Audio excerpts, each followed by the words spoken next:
Hello guys, Brad once again, and today I want to talk about travel with fragrances. Um, if you're like me, you're probably planning on taking a vacation, or maybe you've already taken a vacation this year. And of course, if you're into fragrances, or even if you're not into fragrances, there's a good chance that you'll want to take something with you on your trip. So I just thought I would give some suggestions and just kind of share what I like to do and offer some pros and cons, things like that. So what are your options? Well, I guess option one would be just don't wear fragrances at all while you're on your trip. Um, no, it's kind of a depressing option if you're into fragrances because you want to have a good time, so you want to have your fragrances with you. So I'm not sure if that's the best option to go with.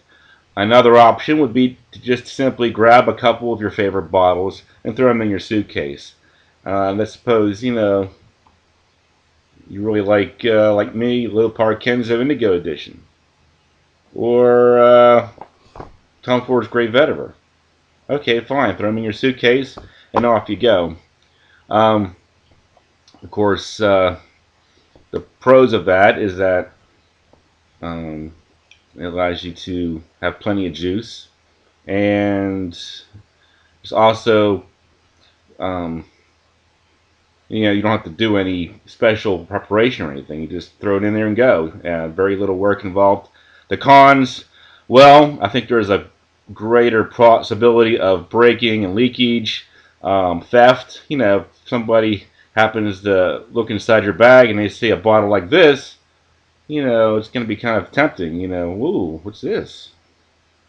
If you go through the airport security, you know how it is with the regulations. Oh, that's more than 3 ounces. I better take that.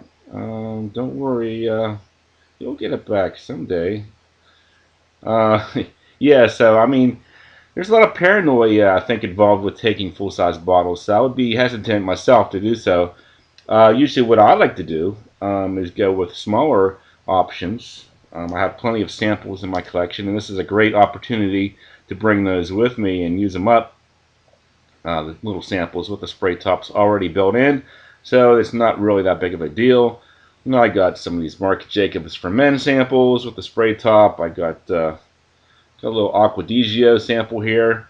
A lot of people kind of, you know, snub their nose at Aqua di Gio, but I think it's a great fragrance for vacation.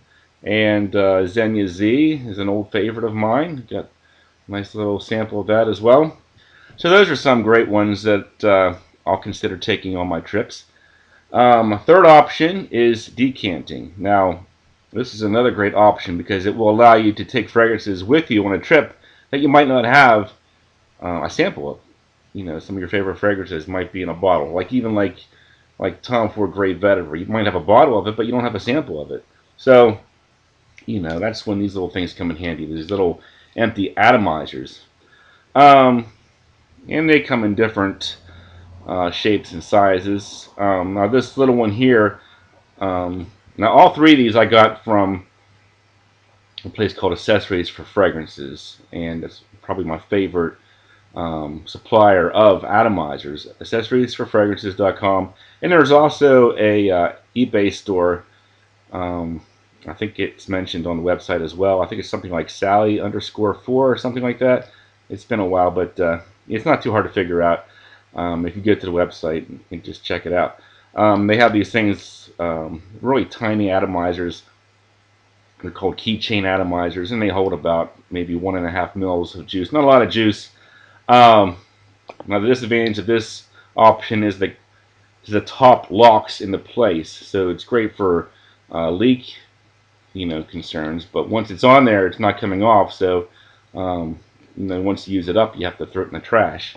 Now these other kinds of atomizers, like the 3 mil and the 5 mil, they come with the screw tops. So those are great because they're refillable.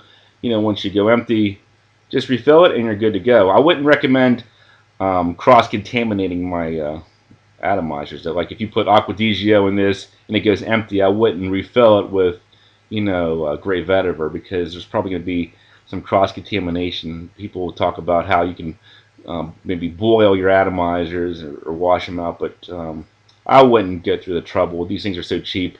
I would just keep the same atomizer for each fragrance, put a nice little label on there, tape it on there really good, and just fill it up and go. And this is the 5 ml size. Now what I noticed about the 5 ml size is that the sprayer really seems to outshine that on this little one. Look, you can see the difference here. My camera, I'm not sure if you can tell the difference, but you know, the sprayer on the 5 ml is a fatter sprayer than the one on the 3 ml. So if you like a nice thick mist, the 5 ml is definitely preferred over the 3 ml, I would say. So even though you might only need 2 mLs, you know, just fill it up halfway. You'll have a nice fat mist, and should be great. So if I just do a quick little video about that for traveling, you know, if you have anything to add, put it in the comment section. Maybe help everybody out with traveling with fragrances.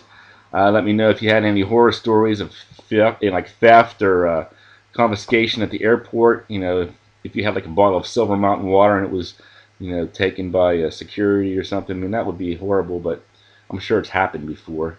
That's where these things come in handy. I mean, if somebody confiscates your 5 ml of Aventus, you know, it's not going to make you happy or anything, but it's much better than losing your whole bottle.